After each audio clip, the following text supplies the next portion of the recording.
Government rules out pegging the ringgit against US dollar.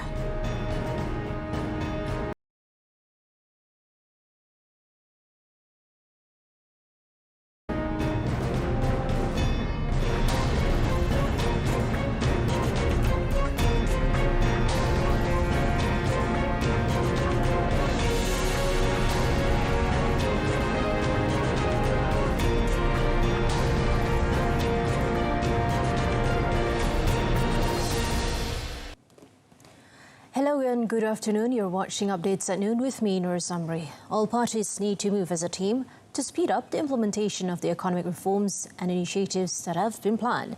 The matter was agreed during the Prime Minister's special meeting with cabinet members and chief secretaries of ministries on the midterm review of the 12th Malaysia Plan 12 MP in Putrajaya. Prime Minister Datuk Seri Anwar Ibrahim, who is also the Minister of Finance, said the midterm review of the 12 MP must show the government's concern in solving the people's problems following the current socio-economic changes and challenges. He said inputs from all ministries will be considered in the preparation of the midterm review. All ministers also must be more serious and act more proactively, aggressively and courageously to resolve policy implementation issues, especially involving the people. The special meeting was held to discuss the new direction that needs to be presented in the 12 MP midterm review. This is also to ensure the country's economy remains strong and is on the right track towards achieving the Malaysia Madani agenda. The government maintains its position not to peg the ringgit in dealing with its weakness compared to the US dollar due to adverse effects on the rakyat. Deputy Finance Minister Datuk Seri Ahmad Maslan said pegging the ringgit would cause Malaysia to lose the ability to continue its monetary policy and would then force Bank Negara Malaysia (BNM) to raise the overnight policy rate OPR to the same level as the United States interest rate. Sebagai contoh, jika OPR kita sekarang ini 3.0, OPR Amerika 5.25. Jika kita tambat nilai ringgit kepada USD RM3.80, OPR kita perlu dinaikkan kepada 5.25. Alangkan OPR kita 3.0 pun rakyat sudah merasa amat tidak selesa. Ini kan pula jika dinaikkan pada 5.25, kerana kalau kita tambat, kita tidak ada kebebasan untuk melaksanakan dasar monetary kita sendiri. Datuk Seri Ahmad Maslan said in an uncertain global financial market, the flexible ringgit exchange rate plays an important role as an external shock absorber, while reducing the impact on domestic economic activities. Malaysia is now on a mission to win an economic race among neighbouring Southeast Asian countries after being deemed to have lost many opportunities amid the COVID-19 pandemic. The effort is reflected in the development expenditure allocation, which was raised to 97 billion ringgit for 2023 compared to 71.6 billion ringgit last year. Deputy Finance Minister too, Stephen Sim Chi Kyong, said the federal government will continue to focus on Johor's development, considering that the state attracted the highest foreign direct investment in the country last year at 80.6 billion ringgit. Dalam membina atau membangunkan infrastruktur awam ini, bukan saja dapat mengurangkan masalah kesesakan jalan raya lalu lintas, malah kita yakin dalam tempoh masa jangka sederhana dan jangka masa panjang, kita mampu untuk meningkatkan lagi sosioekonomi penduduk setempat dan seterusnya menyumbang ke arah JB sebagai the gateway to the world. Sim said this at the launch of the city's Link Skybridge pedestrian walkway project in Johor Bahru. He also officiated the construction of a 280-metre elevated skybridge costing 50 million ringgit that will link Kerana Square to Johor Bahru Central, where the rapid transit system is located. The Berita Development of Irrigation and Drainage GPS is still implementing scheduled water rationing after the water level at Bukit Merah Dam dropped to a critical level. Berita GPS Director Ahmad Shahrir Mad Naziri, however, gave assurance that the domestic water supply for residents in Korean will not be disrupted. The Korean District JPS office on Sunday informed that water level at the Bukit Merah Dam has reached stage 2 critical level of 6.706 meters and that they were hoping for rainfall in the catchment area to replenish the dam's water level. Meanwhile, in a statement yesterday, Perak JPS said that there has been rainfall in the catchment area over the past 24 hours, contributing to the increase in the dam's water level. As of morning, it said the water level at Bukit Merah Dam has risen to 6.965 meters, with a storage capacity of 18.70 million cubic meters, bringing it to stage 1 critical level. Nevertheless, it said Perak JPS had also filed an application to the state government to carry out cloud seeding operations through the Korean District Disaster Management Secretariat in a letter dated 1st of June. Registration for the Sijil Pelajar Malaysia SPM 2023 examination for private candidates has been extended until 6 p.m. on 30th of June. The Education Ministry MOE in a statement today said the move was to give a second chance to almost 30,000 SPM 2022 candidates who did not sit for the examination. The 2023 SPM exam registration can be done online through the Online Examination Management System SPPAT application. Applications from SPM 2022 leavers are exempt from late registration fees, while applications from private candidates who are not SPM 2022 leavers are still subject to the existing registration conditions. He said more information can be obtained from the Examinations Board's website. The ministry hopes that the SPM 2022 leavers will make full use of the opportunity given to them to sit and improve their respective examination results. Enrich, the travel and lifestyle loyalty program of Malaysia Airlines, has unveiled Enrich Money, a multi-currency e-wallet and Visa prepaid card. Malaysia Aviation Group Chief Executive Officer of Loyalty and Travel Solutions, Philip C., said the company has designed Enrich Money with the needs of travellers in mind, making multi-currency its hero feature. We encourage anyone who's traveling overseas, who wants to manage their foreign currency, who wants to basically have the currency that helps you get rewards wherever you want and earn enriched points throughout your travel. This is the travel card for you.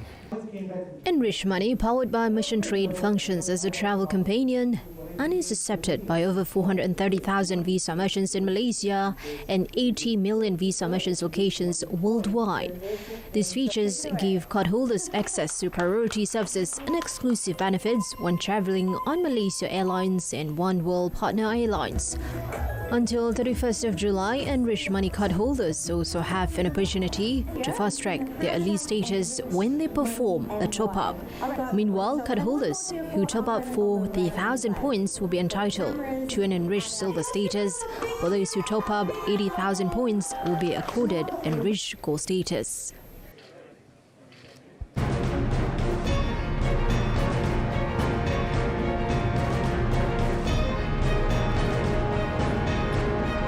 Still to come, public warned of new scam tactics using police logo. Stay tuned.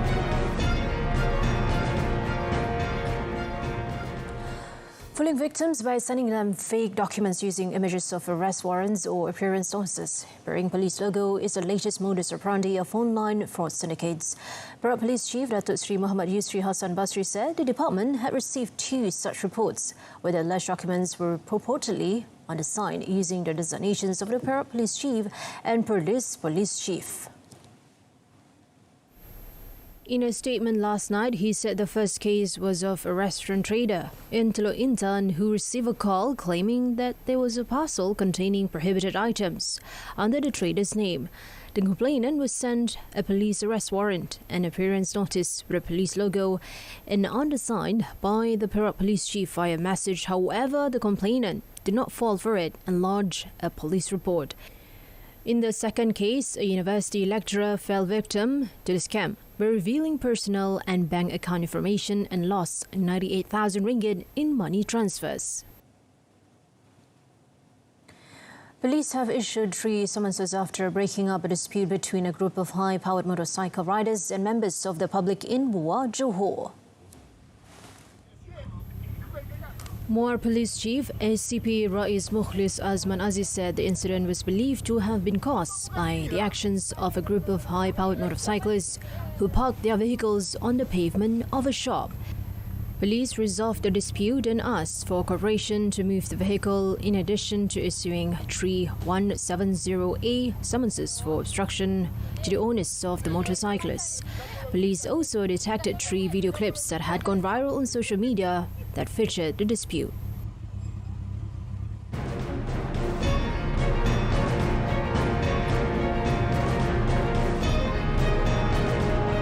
Thailand confirms general elections result. That and more coming up in the foreign segment.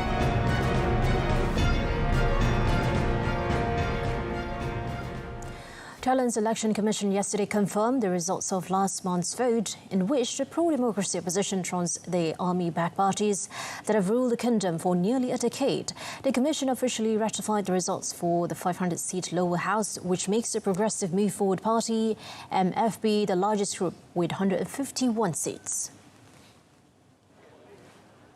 MFP leader Peter Limjaroenrat is a front-runner to become Prime Minister, although he faces an investigation that could see him disqualified.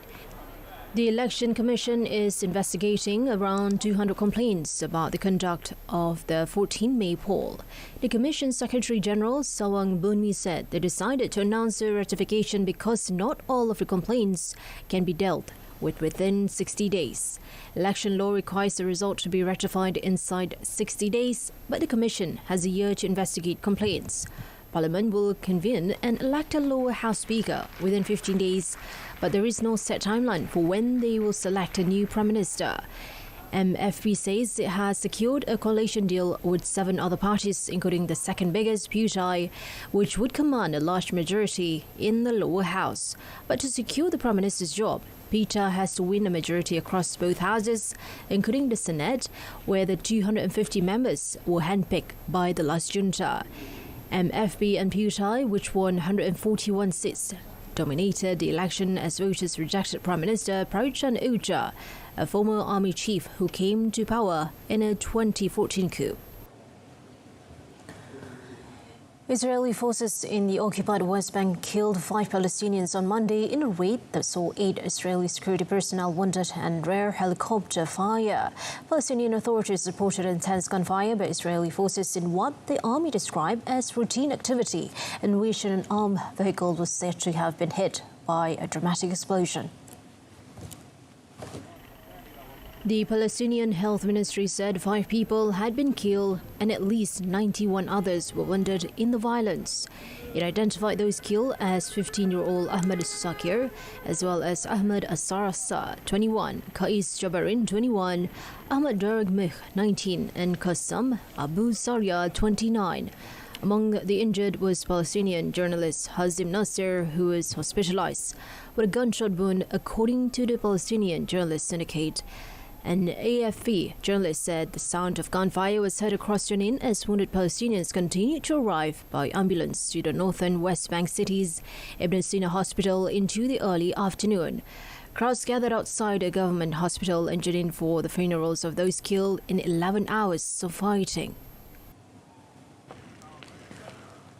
Chinese leader Xi Jinping said he saw headway in the strained relationship. The United States on a rare visit by Secretary of State Anthony Blinken, but the rival powers remain at odds over their core disputes.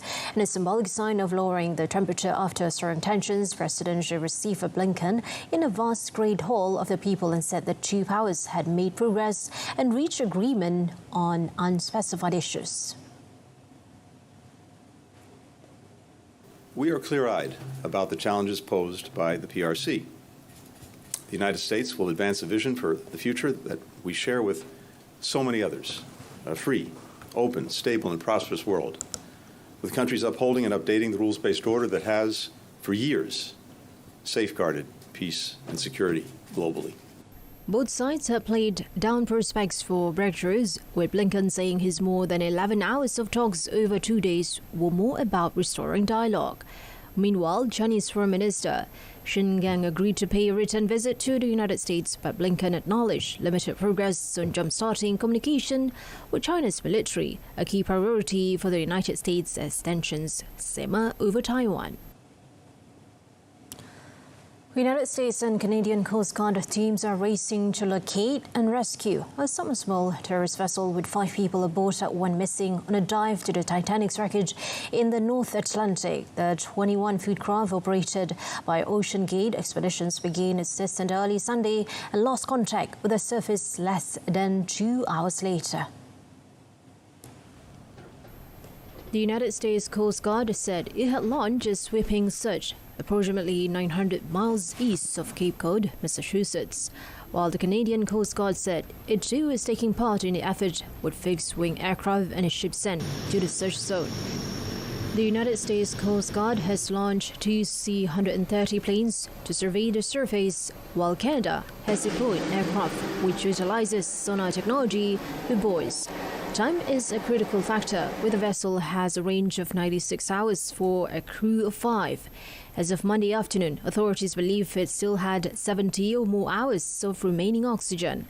Ocean Gate said in a statement it was deeply thankful for the extensive assistance it had received from several government agencies and deep-sea companies in the efforts to re-establish contact with the submersible.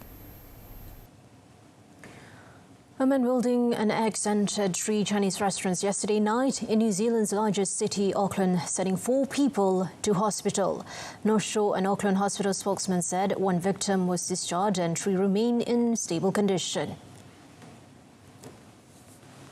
Local media reported that the man went into 3 Chinese restaurants, Zhangliang Malatang, used Dumpling Kitchen and Maya Hot Pot, and started randomly attacking people with an axe around 9 p.m. last night.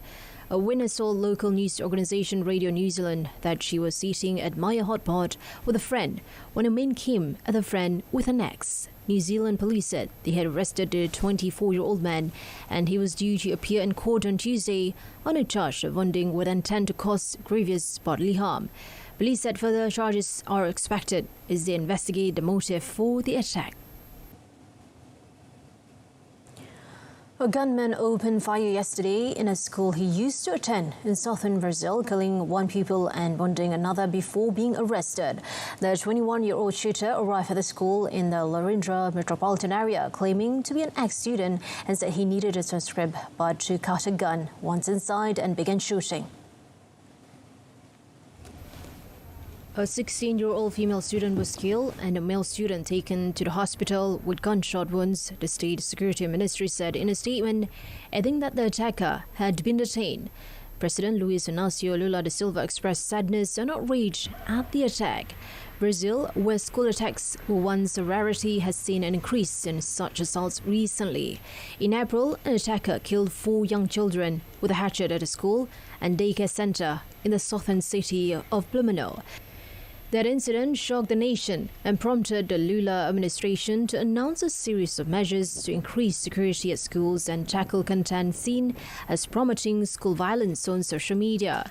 Brazil's deadliest school shooting was in 2011 when a man opened fire at his former elementary school in Relingo outside Rio de Janeiro, killing 12 children and then himself.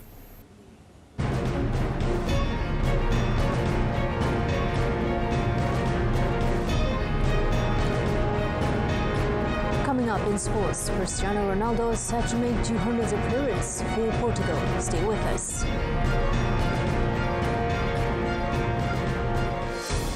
Deputy Prime Minister Datuk Seri Dr. Ahmad Zahid Hamidi hopes national track cycling ace Datuk Muhammad Azizul Hasni Awang will continue to work hard to bag Malaysia's first gold medal at the 2024 Paris Olympics. He also congratulated the pocket rocketman for winning 2 gold medals in the Asian Track Cycling Championships ACC 2023 at the National Velodrome in Nilai, Negeri Sembilan. At the 2023 ACC, which ended yesterday, the 35-year-old Datuk Muhammad Azizul Hasni Awang again proved his mettle when he won the sprint and current gold, thus taking his all in the ACC to 12 gold medals.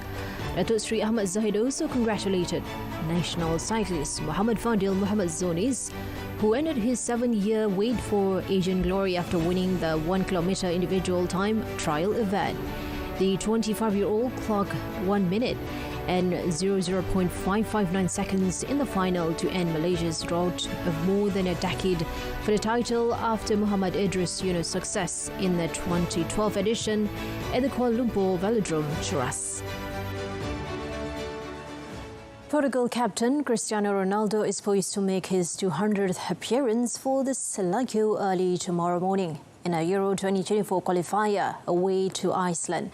The 38-year-old who now plies his trade in Saudi Arabia for Al Nassr is already his country's most capped player and recorded goal scorer with 122 goals in 199 appearances. The five-time Ballon d'Or winner endured a difficult 2022 World Cup in Qatar, losing his place in the starting 11 to 21-year-old Benfica striker Gonçalo Ramos before Portugal eventually crashed out in the quarter-finals to the tournament's dark horses, Morocco. However, since the departure of Euro 2016 and UEFA Nations League 2019 winning head coach Fernando Santos in December, Ronaldo has regained his place in the side under new head coach Roberto Martinez. The football superstar is expected to feature in tomorrow morning match, possibly further extending his record. Celtic have appointed Brendan Rodgers as manager on a 3-year contract. Rodgers, who was sacked by Leicester City last season, previously managed Celtic from 2016 to 2019, winning consecutive trebles, Scottish Premiership, Scottish Cup and Scottish League Cup. The 50-year-old manager said he was really delighted to return to Celtic and hugely excited by this great opportunity. Rodgers led Leicester to winning the FA Cup in 2020 to 2021 for the first time in their history. After finishing fifth in the Premier League on 2 occasions, Leicester struggled badly last season and parted ways with the Northern Irishmen in April. They were eventually relegated to the second-tier Championship. Rodgers replaces Ang Postecoglou, who left the Scottish champions to take over as manager of Tottenham Hotspur. John Kennedy, a former Celtic player and coach, will support Rodgers as the club's assistant manager along with first-team coaches Stevie Woods, Gavin Stratton and Harry Kewell. The capital of the west southern German state of Baden-Württemberg is getting ready to host for the upcoming European Football Championship in 2024. Stuttgart will see 5 matches of the tournament take place, with 4 group phase matches and 1 quarter-final match. Built in 1933, the arena has a capacity of 54,000 seats and already saw matches during several other tournaments, including the 1974 and 2026 World Cups that took place in Germany.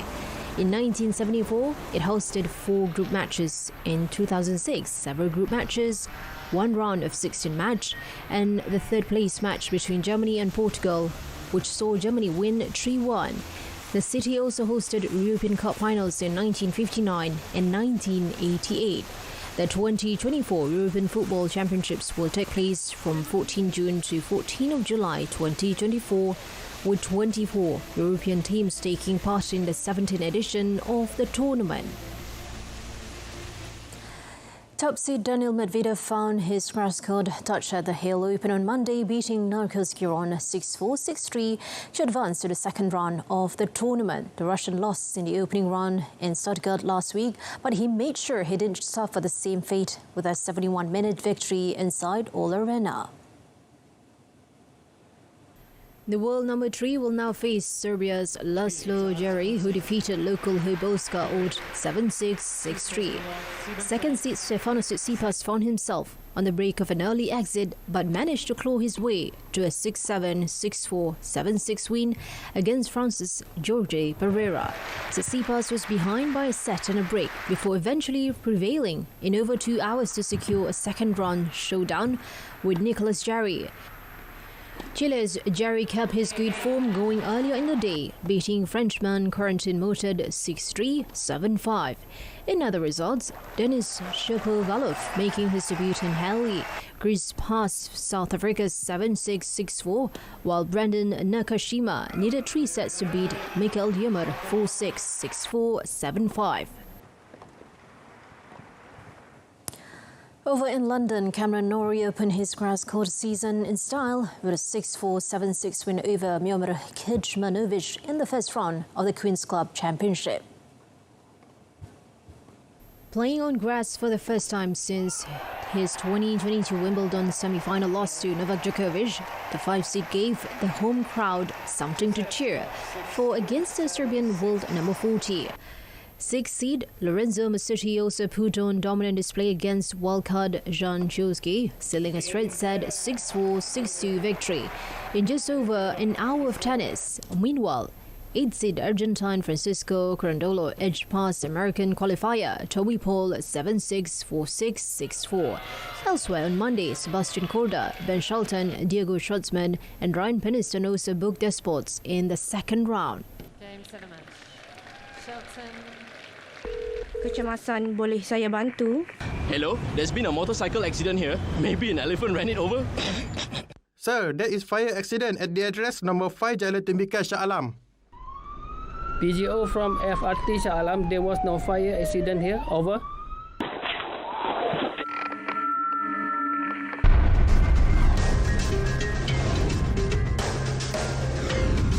MERS 999.